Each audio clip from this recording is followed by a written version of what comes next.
Hey guys, welcome to my channel. I have a little project for you. It's a 1975 Jeep CJ5 Willys, and as you may already have seen, it's in very rough condition, and the goal of this video series is to rebuild the whole Jeep and hopefully make it drivable.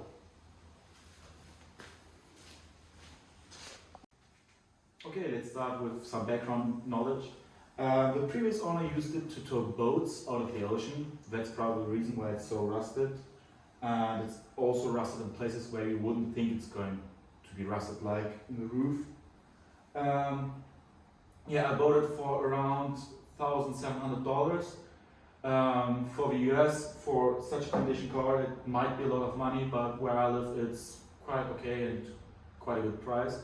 It needs a whole rebuild. The engine needs a rebuild, the gearbox needs a rebuild, and the whole chassis needs a rebuild. So we have a lot of work to do. And yeah, I hope you like it. Yeah, we also have some serious rust in the interior. You can see light on the other side. The steering wheel ain't original, the seats ain't original, but the gearbox is original, and yeah, the pedals. Also, the doors are still the original ones. They have some serious rust issues too. Like you can see here, it's only, yeah, it's not even holding. We have to cut these parts out and weld some new parts in. That's the only way to fix it. Then we have some minor damages, like for example these parts. Here we can grind all the rust away, weld here a little piece of metal in, and then work with filler. They also have worked a lot with filler previously, like you can see here, it's chipping away. So we have to remove all the old filler, grind all the chassis down to bare metal, and then start to weld and fill and yeah, simply repair the whole chassis.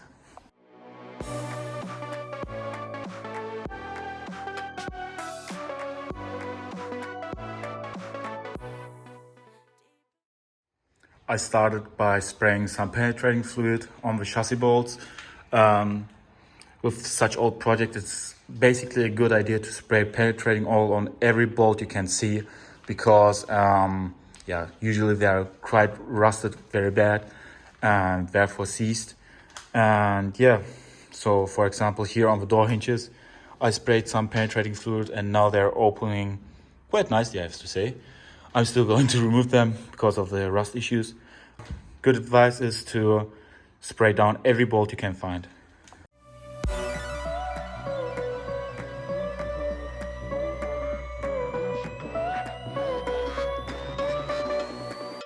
Here we go.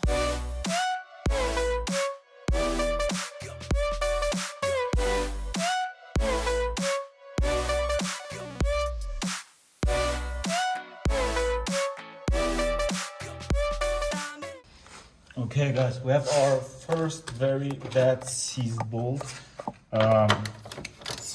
Oops.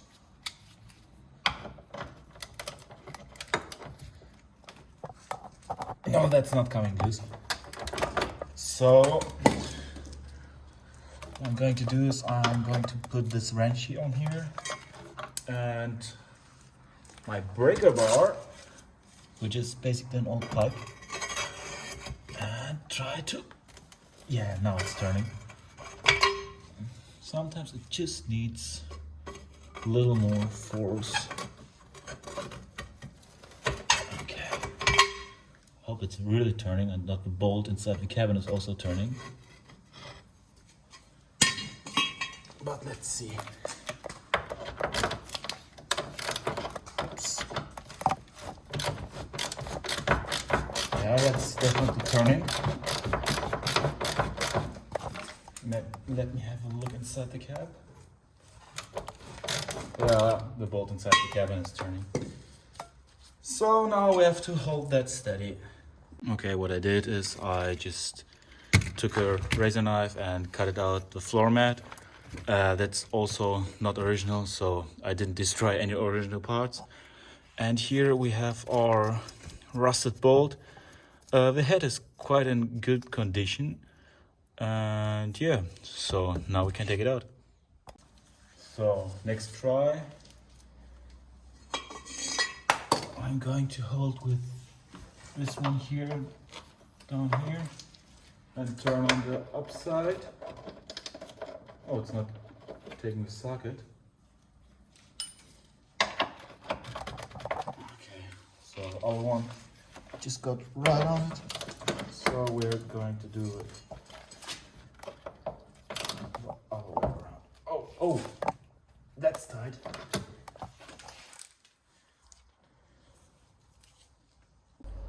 So because I'm going to use new bolts everywhere anyway, I'm not too worried about getting the bolts messed up. So if I have to cut some bolts, I'll just cut them, because as I mentioned, they're not going to be reused. So therefore I'm fine with that.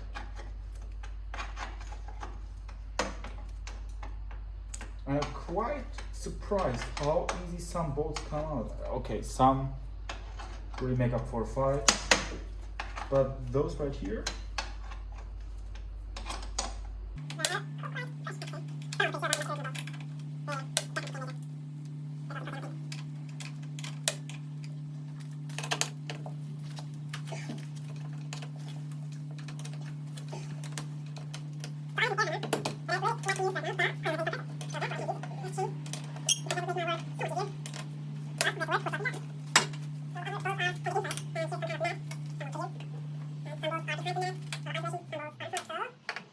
we first have to remove the isolation.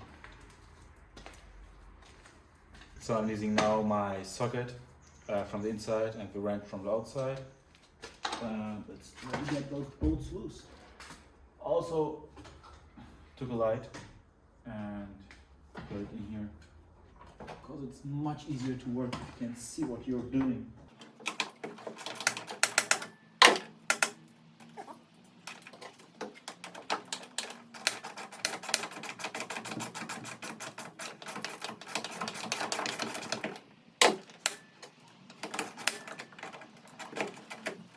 Okay, that first bolt is loose.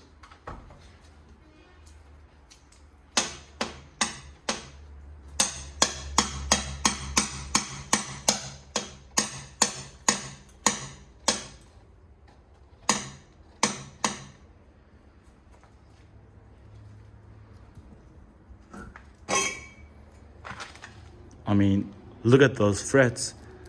Well, even though, oh, yeah, that's bad. All right, I just removed the two doors, and yeah, the problem's worse than I expected. We have tons of rust. I mean, I can take the steel apart with my hands. That's not a good sign, but I still think we are going to be able to fix it. So we have to cut out all this rusty metal, and I thought this side is bad. Well, just wait for the other side, because the other side is a nightmare. So yeah, it's nothing holding this in. It's only pure rust. If you look here, rust and yeah, this massive hole here. So that's a pretty big problem. I still think we might be able to address it, but that's quite a big problem, especially if you think that this whole part here is just holding from that side. Here's basically no structural strength. So what we have to do later is to cut this whole piece here out. I think from right here to back there, because there's also rust, and just weld a clean, nice sheet of steel in. Same thing with this. I don't want to go too high, because this Jeep sign is pretty nice. It's quite under some deep paint. I have to chip that off, but I think it's nice underneath. So yeah, I don't want to go any further. So I'm probably going to leave like this part here, and then work again above, because that's bad too. Well, I just took off the battery, and let's see if it's going to take a charge. Right, I've got 11.5 volts. That's not too bad. So let's select automobile mode. yeah, it's auto and 12 volts. So should take a charge. I would be happy if it's working, even though it don't looks like it's in pretty good condition. So yeah, charging device is doing its best, and yeah, it's saying it's pretty empty. You can see when it's resetting, there's only 1 bar, and later when it's full, there's only 1 bar loading. So yeah, it's pretty empty, but yeah, I expect worse. I thought the battery was dead. So if it's going to take a charge and keep a charge, I'm pretty happy with it. Yeah guys, in editing I just noticed I haven't made an outro for the first part. So yeah, I hope you liked the video, you maybe even learned something. And I just wanted to say, if you have any suggestions how I can make the video better or how I can improve the project, let me know down in the comments. And yeah, I hope you have fun and see you next time.